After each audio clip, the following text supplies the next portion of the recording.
What's going on, everybody? Today is October 4th. It's Wednesday, and you are listening and watching to the Daily AI Show live. And we are here today to try something a little bit new, something we've been thinking about doing, which is taking one day a week and talking about all the AI fun news stuff that's going on in like the last 7 days. And of course, we'll miss something here or there because inevitably we'll put this show out live at 10 a.m. and some major announcement will happen at 10:35 as soon as we go off air.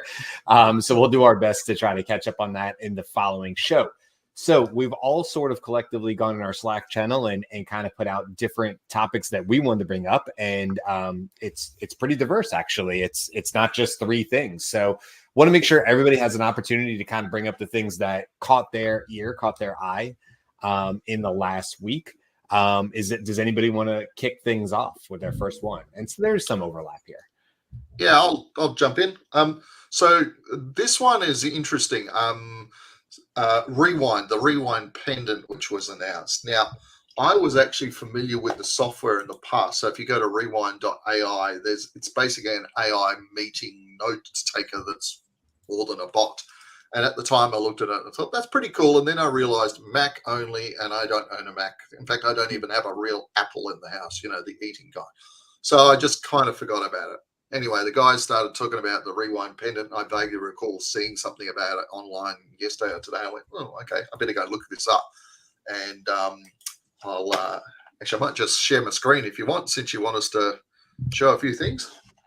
Yeah, if you have it up, or I do, if you want to keep talking one way or the other. I want to comment on it as he brings it up, which is interesting. Is Rewind, as you know, the software version, as you're saying, Aaron, was basically it would record whatever you did on your computer in case you forgot what website you went to. You could go back and ask it, which is really cool. I installed it and then immediately uninstalled it because I'm like, this is way too much like somebody watching what I'm doing, and it was really interesting. Which is interesting because in the world of AI, there's either those people that are kind of like trying to put barriers on it, and then there's this company which is like, I mean, going crazy about a pendant. So go ahead and talk about the pendant.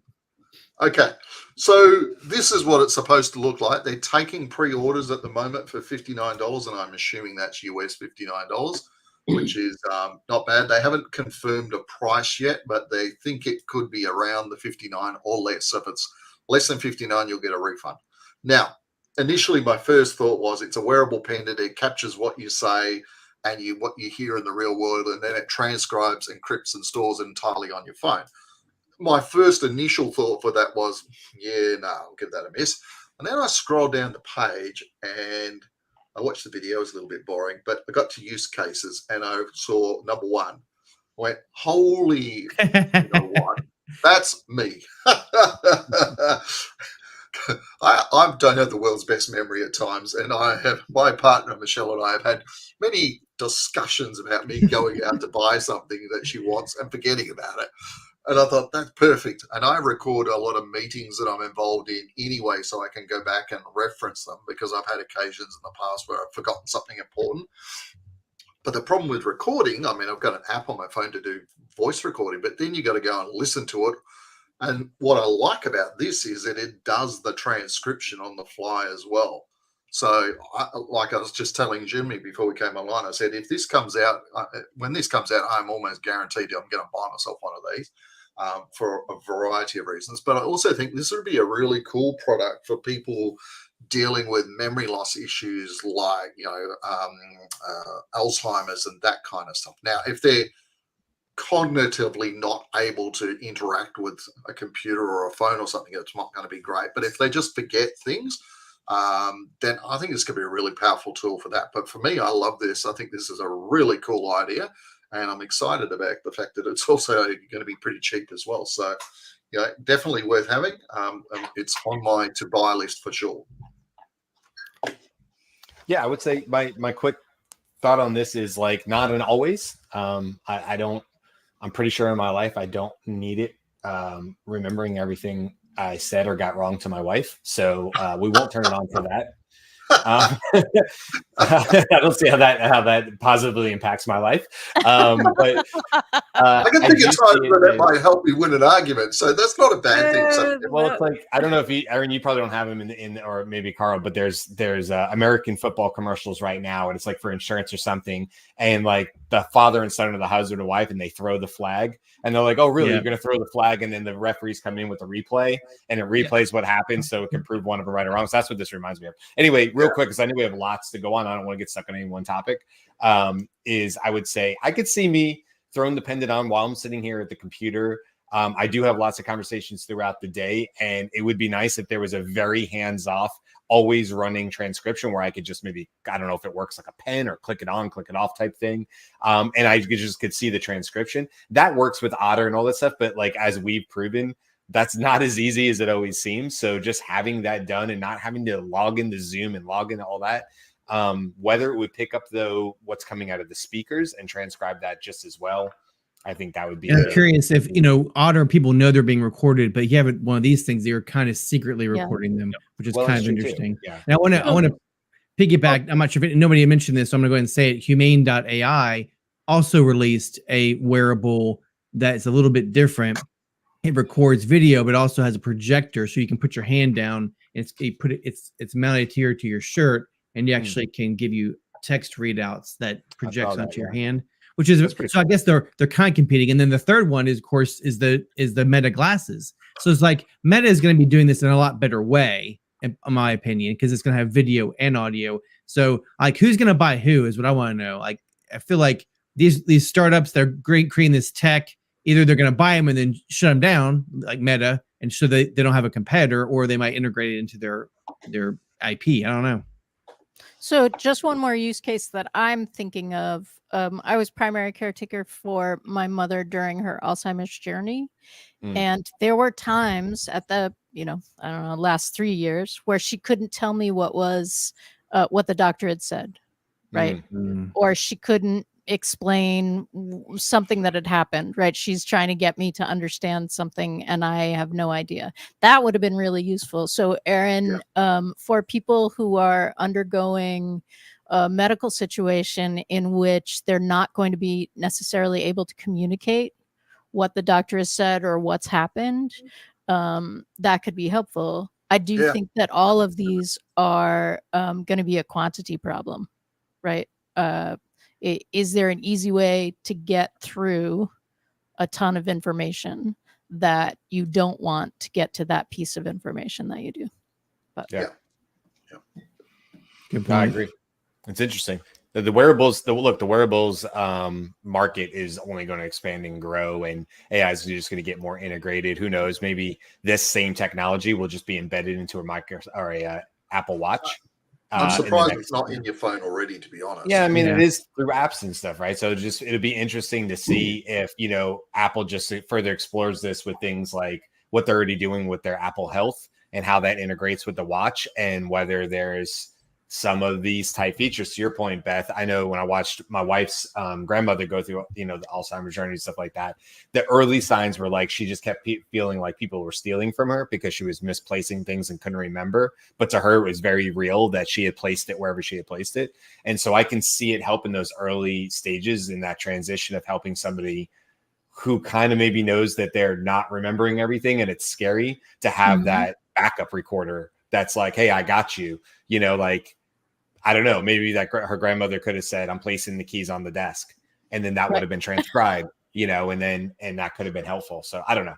All right. What else we got? Because I know we're not going to get through everything if we go too long on any one particular topic. Well, I got a really quick one. Go ahead. Yeah, it's the new model that came out from Stability, the stable LM3B. Essentially, it's a 3 billion parameter model, so it's designed to be on a mobile device, right? But it performs like a 7 billion parameter model. So, but the most interesting part is it's released on Creative Commons, so we can see a lot of adoption in the open source world. So we might see those more personalized and specialized language models and programs, AI, on your mobile device. So kind of speaking towards what we were talking about is having all of that available to you on your phone. Yeah.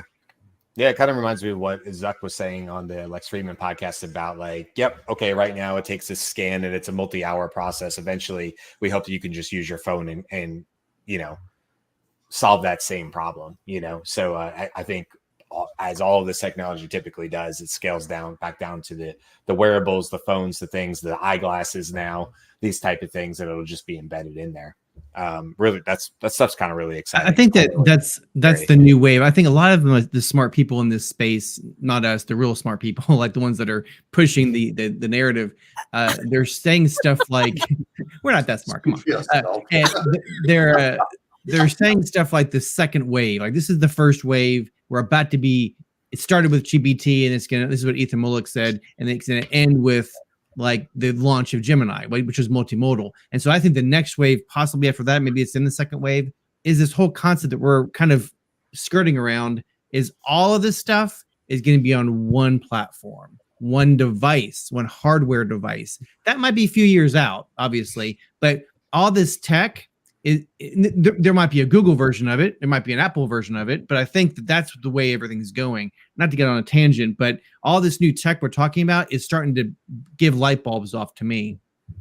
Okay, I want to throw in a few things here. One is that a lot of the application effort that's been applied by people on this team and elsewhere has to do with advancing sales and marketing and using LinkedIn to large degree as the foundational data to do that. Well, there's a lot of little, applications that have been built that'll help you digest people's profiles and create new ways to reach out to those people with, personalization and so on. Well, LinkedIn has announced that they're going to incorporate AI broadly and deeply into all of their services. So they're going to offer this to you without you having to hire an application developer to do something within LinkedIn. So I don't know all the details of that one, but I think that's a pretty newsworthy development for LinkedIn. In this case, do you have like an example, Andy? I really don't have anything because I just read about it this morning. And does anyone here, have that? It might be as fresh as today or yesterday. I don't know. I think I can extrapolate on that really quickly, because if you just look at everything that LinkedIn's doing and everything I've been focusing on in my job for the last couple of years, it's very easy to deploy what we're seeing almost across all tools. I just saw it yesterday with Seismic, which is this semantic natural language search options. And of course, every new product puts it out as some revolutionary thing. And of course, it's the same technology using Pinecone or whatever they're using on the back end to do the vector-based storing. But it's very, very important, that stuff is there. So I think going into Sales Navigator, which is an amazing tool, I use it all the time with my clients for like prospecting, but also engagement. And we use it more for that. So seeing it embedded in there, it's already connected to the CRM. But if you're able to start asking natural language questions in Sales Navigator, that not only pulls the information in from a profile or a company, but also is connected to the CRM and can pull back that data in a natural way versus just showing maybe that Salesforce, cell or whatever that would be called. Beth, and there you can tell I'm not a Salesforce person. Whatever it would be, that data pulls back. And then also we're already seeing it, but on the free side, like creating content. I just heard somebody that I'm friends with, and they said, writing content on LinkedIn is now a commodity, meaning it's so easy to do that it's no longer special, and that it's something everybody needs to be doing because it's gotten to the point where it's easy to produce. Whether that's quality, we can leave that to a different conversation, but that's where I would see it embedded because of what Microsoft is doing. And of course, they own LinkedIn. Yeah, so two other little things that are really at the edge over here, maybe toward Washington, D.C. One of them is that the NSA announced their new AI security center, which is going to really deep dive AI application within the military and security arena. So that's related to Rewind, maybe. And then the other one I thought was very interesting is GlowTrack, which was it's a phosphorescent or fluorescent dye that you can put on an animal or on yourself to assist cameras in tracking and modeling your movement and behavior. So you were talking about avatars, ultimately a representation of you. Well, you might actually be able to do motion capture of your body right now off of a camera using these fluorescent dyes, which is non-invasive.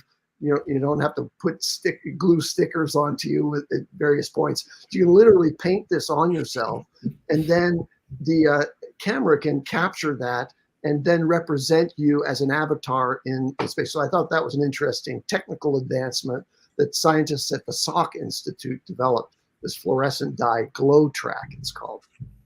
Yeah, I could see huge implications of that, like with people who are perhaps have disabilities or movement disabilities, and being able to use AI if those motions are being tracked to help them create more natural fitting. And oh my god, I can think of there's probably so many cool ways that'll be able to help people too, which is really cool. And of course the motion capture, my buddy who was in animation, they used to call it I guess it's still called rotoscoping. Rotoscoping was when you would, in my basic understanding, nobody that knows this, don't kill me, is like when you would put like a piece of paper over a movie, like the Beauty and the Beast scene where they're dancing. And if you wanted to animate that, you might actually like lay a piece of paper over and try to like remimic that. And now I think there's like going to be so many cool ways for these student animators, to use a tool like a dye or something like that and instantly capture motions and stuff like that for what the project they're doing. So I think it was like a green screen was what you're saying, kind of like a movable green screen, right? I mean, Is that what you're saying? Like for what Andy's saying, that would be pretty amazing to see these tools, because it sounds like it's probably low barrier of entry. It probably doesn't require a whole lot of complex things, assuming the dye isn't super complex or it doesn't hurt the environment, these things. But that would be super cool. I like that idea. That's cool, Andy. I hadn't heard of that one. So we're getting some interaction from our comments. Stacy would prefer stickers over dye. And I might too. I would want to know a little bit more. Yeah, I can only picture what that looks like. Just taking a whole bath and I'm covered in goop. Like, it's weird. Stacy, I think it's actually not in the visible light spectrum. So you put it on you, but you don't see it. The camera can see it. Like a UV spray light, bottle, and a it's black really light, mild. That'd be kind of neat. Yeah. There's an invisible liquid tracking device that you're going to pour all over your body, and you will not actually be able to tell when it's no longer there because it's an invisible tracking device. Well, I can imagine just having a spray paint version, right? And you just tag whatever you want. I'm sure the initial research is to help tracking in herd movements and animal husbandry and stuff like that. But it'll be interesting how it implements in the human world. It's referenced specifically to the improvement of the ability of AI to model movement. So because previously you were mapping like physical touch points maybe for your 3D map, and this would just exponentially increase the possibility of that.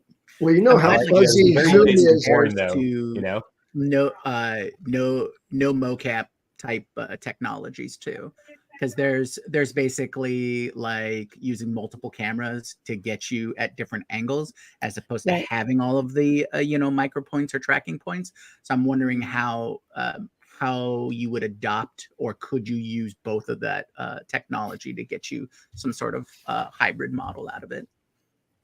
I think if this isn't in the next Mission Impossible or Bourne, Identity movie, they've severely missed out. It's like somebody walks past somebody in a crowd and they spray him really quick and they get hit with the invisible dye. That's not even in the movie. Yeah, Ethan Hunt has a wearable that makes him walk with the same gait and limp as the guy he's trying to do, because they connected with him and tracked him on the cameras. Oh yeah. So like just full all cameras, just spray your face, and then you can.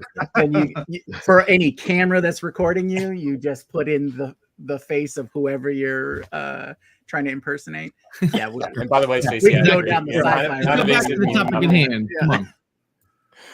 Okay, I know we're about 2/3 of the way in, and we have not talked about probably like maybe the biggest announcement of the last week was actually ChatGPT and some of the things they're doing. They had some really big announcements. Vision and voice were two of the big areas, and it's been a topic of conversation all through the AIX community, the AI Exchange community, as well as our internal Slack channel that we use to talk about the show.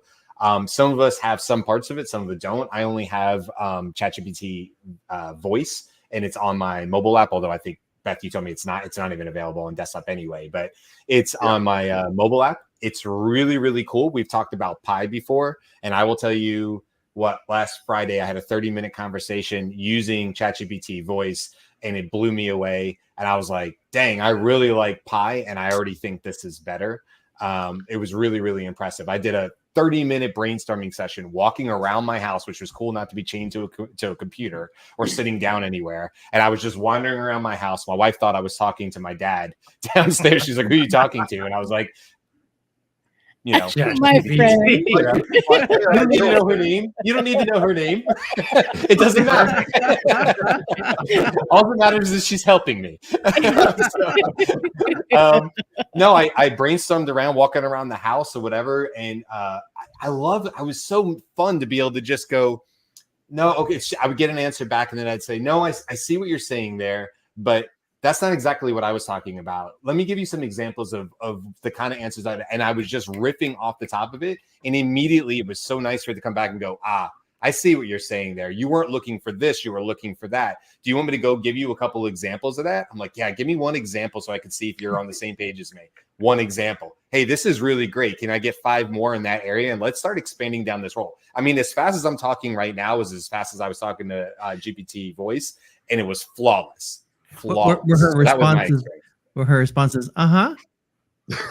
Yes, dear. like, continue talking, Brian.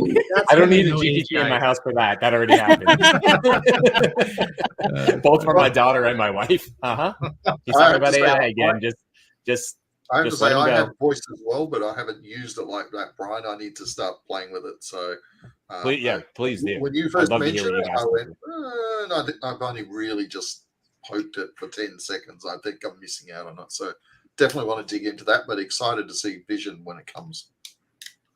Well, So, and who has Vision you now? said Vision voice, but Carl also got it. DALL-E 3, Dolly 3. Oh, right. Exactly. Yeah. which is in ChatGPT. Yeah. Right. So before you which go to was DALL-E not 3, Vision? though, let's explain what Vision is, because I don't think we've actually said it on this show. It's not ChatGPT looking at you. Yeah, so let me take a stab at this, because what I really like about this is if you start with what ChatGPT did back when it was launched in November and it kind of blew everybody's mind, this is the next biggest thing that blows everybody's mind. And you take a picture of whatever you want to take a picture of it, and it has the ability to analyze it. You can take a picture of your cupboard and say, give me a recipe for a meal that uses these ingredients. You can take a picture of a bike stand, like you're saying there, and an example says, show me how to fix this, how to raise and lower this seat. And it knows how to do so. So I think the beauty of this is that you're going to have not just the text input that you were able to ask GPT for. Now it has the ability, again, Vision, to look at a scenario and extrapolate from that. That's a whole other leap. This is game changing, as we hate using that word all the time, but yeah, it's a big deal. Can I Vision, yeah, go.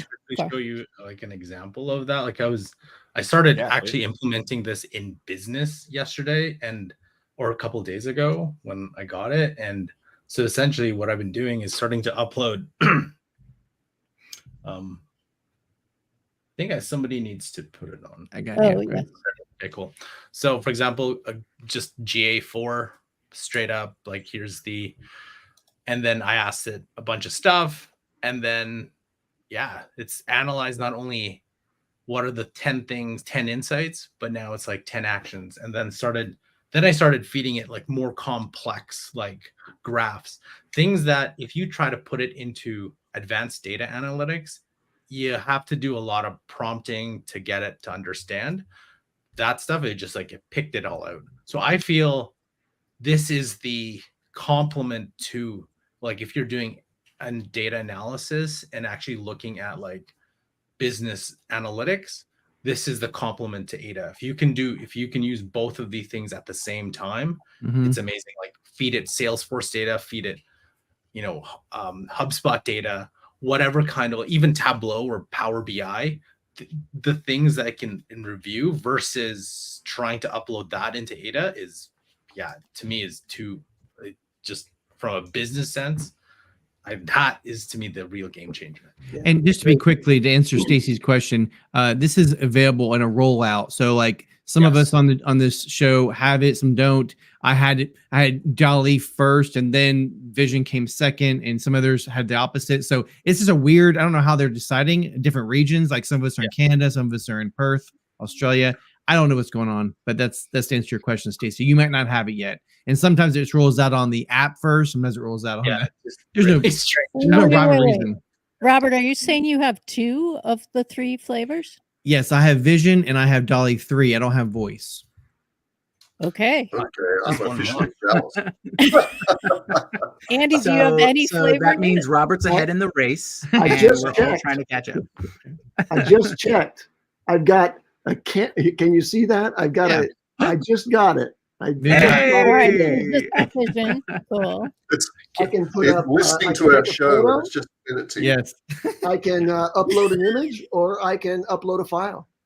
Riveting phone? content. Let Watch me our try. panelists all check their phones. That's right. Really quick, I think the one use case that I'm most excited for Vision is product development, Yes. because yes. I've seen some examples where people have just taken a picture of their wireframes that they put on their whiteboard and was able to work with that and develop a app and code for all of that just from taking that picture. And I'm like, man, that's gonna make dev time. So I posted. I asked ChatGPT like, what are the use cases for right now? Pure image to text in general, like small. I put it into just any small to medium sized businesses, and I could put 10, 20 more, but I feel like if you actually looked and started experimenting with this, once you get it, I think there's so many different use cases, which it just got me to my comment yesterday. Do you know how powerful this thing is now with vision, voice, and image generation all in one? It's crazy. But to segment off, one big news that I don't think anyone kind of thought was listening to was Amazon Bedrock was announced, and you can actually, I think everyone can actually get it. So you just need an AWS account, which you can get, and they'll even giving you a free 1 year to use a bunch of their services. And so, can you give us a quick breakdown of what Bedrock is? Yeah, just to really, I guess, quickly show everybody. Oh, sorry. I didn't mean to remove it. I removed the Carl. Can you show your screen again? I meant to just bring it back up. Yeah. Just a quick, while you're lining up, Andy, Carl, Stacey, you mentioned you're on Android. I'm an Android user as well, and I've got voice, but I don't have vision yet. So I don't think it makes any difference what you've got. It's just when they decide to give it to us. Right. So for AWS, there's 2 things: Amazon Bedrock and Amazon SageMaker. So you can build, like what it says, you can build, train, deploy machine learning models at scale. So for example, now they said Claude, but that Claude is rolling out slowly. So only certain select accounts will get it. I know our business account got it, but like personal account, you get it. You do get to try different models, like a whole bunch of the Llama models. I'm really interested to try the Falcon 7B, which if you actually download it, it's 400 gigabytes, and you need, I don't know what kind of GPUs you need, but it's insane what you need to. So just to be able to try that. These are all housed on their cloud, so you don't have to download it. Yes, right. You don't have to download, and you can all try computer vision, like essentially what you probably get with Google Cloud and their Vertex AI and Gen App Builder. It's pretty much comparison, although you get the AWS cloud with it. So just something, if you are wanting to test something out, something a little bit different and kind of under the radar, I think I would go to Amazon and try SageMaker and Bedrock. So Another in point terms about Amazon is that, and this may be tired because it's 8 days old instead of 7 days, but Amazon made a commitment in the form of an investment to Anthropic, Claude, and that's laying out the competitive landscape of the major providers, very clearly. And so that's a big one. Which is interesting because Google a while back, I'm not sure, 12 months ago, they put in they got 10% ownership for $300 million. So Google owns a piece of it too. So they're all incestuous. All these companies are owning all of each other. Yeah. It's so weird. I think Google's gonna take into the next round because I feel Anthropic. I think there was news where they were saying Anthropic wanted to be at least 200 billion or something around new numbers around their next round of funding, and Google's looking to participate in that. So yeah, it's going to be pretty big. Yeah, Carl, in terms TLDR. of Bedrock versus versus Google Cloud, we've previously discussed that Google Cloud is a sort of a high hurdle to get over. Is Bedrock similar or?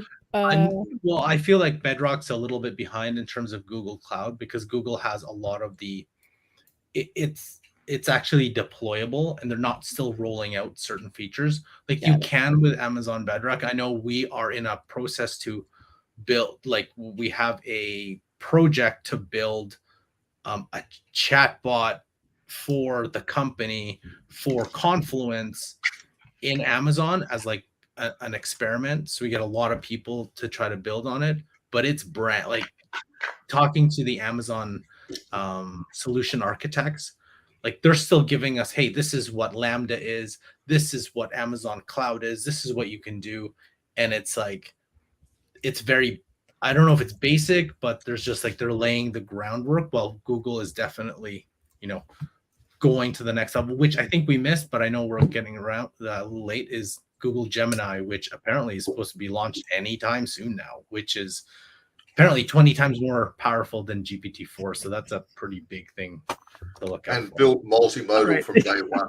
Lightning round. Yeah, let's make it the TLDR lightning round. Everybody gives 3. Everybody give 3. Ready? Go, Jimmy. No, everybody gets 1. One thing. One AI news that I'm most excited about. The potential deal between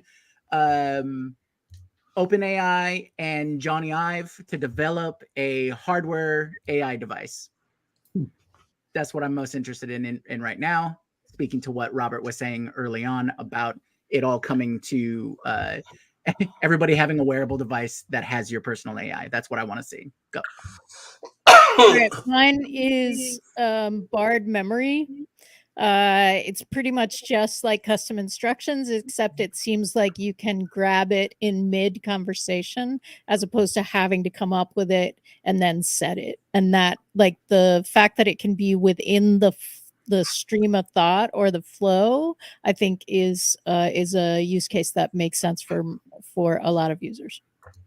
GPT starting to put everything in their one interface. So you're going to have Vision, you're going to have DALL-E 3. Those additional is just where they're going. They're going multimodal, and that's given them much more long-standing moat against these other big players. So that's what excites me.